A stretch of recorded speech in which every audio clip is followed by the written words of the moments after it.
আসসালামু আলাইকুম। ফারজানাস কিচেন থেকে আমি ফারজানা মরিয়ম। আশা করি সবাই ভালো আছেন। আমি আলহামদুলিল্লাহ আপনাদের জন্য, আপনাদের সবার দোয়ার বরকতে ভালো আছি। আমি আজকে আপনাদের জন্য রেসিপিতে রেখেছি উস্তা লটকা শুটকি। তবে রান্নাটা খুব তাড়াতাড়ি হয়, ঝটপট রান্না।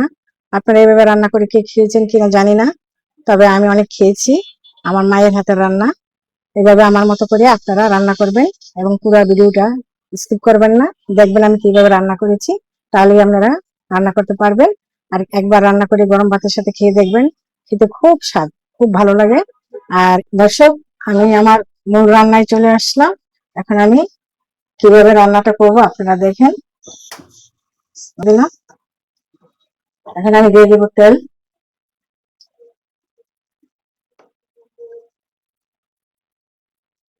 দিয়ে দেবো একটা পেঁয়াজ কুচি। এখন আমি দিয়ে দেবো 4 কোয়া রসুন, আমি কুচি করে কেটে রেখেছি রসুন।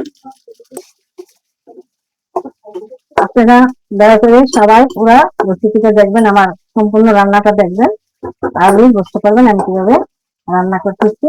আপনারা তো সবাই উস্তা বা করলা ভাজি করে খান, তরকারিতে খান।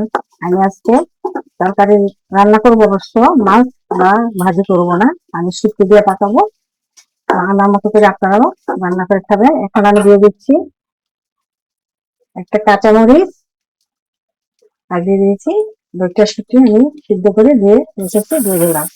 এখন আমি শুটকিটা ভালো করে ভেজে নিয়ে পেঁয়াজ রসুনের সাথে। এখন আমি দিয়ে দেবো একটু পানি, পুরো না যায়। আমি দিয়ে দেবো স্বাদ মতো লবণ, দিয়ে দেবো হলুদ। কালারের জন্য আমি অল্প একটু মরিচ দেবো, কারণ আমি কাঁচা মরিচ দিয়েছি। তারপর আমি ভালো করে মশলাটা কষাবো এবং শুটকিটা আরো কষবে। আপনি আমার পাশে থাকেন, দেখেন আমি কিভাবে রান্নাটা করছি। এখন আমি দিয়ে দেবো পানি।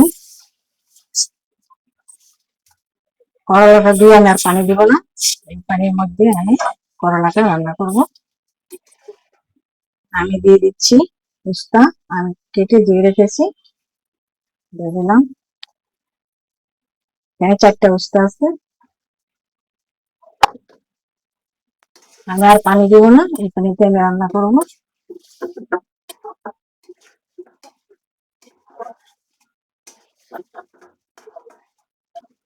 দর্শক, আমি এখন দিয়ে দিচ্ছি ধনিয়া পাতা।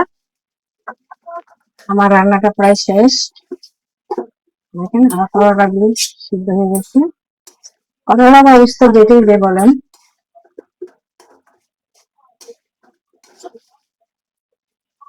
আমি এখন চুলাটা বন্ধ করে দিব। আল্লাহ হাফেজ। আমার দর্শক, আমার ইউটিউব চ্যানেলটি সাবস্ক্রাইব করে দিবেন। আর আমার রান্নাটা কেমন হয়েছে অবশ্যই কমেন্টস করে আমাকে জানাবেন। আমি আপনাদের জন্য এই রান্নাটা করেছি, অবশ্যই আপনারা খাবেন রান্না করে, আর আমার পাশে থাকবেন।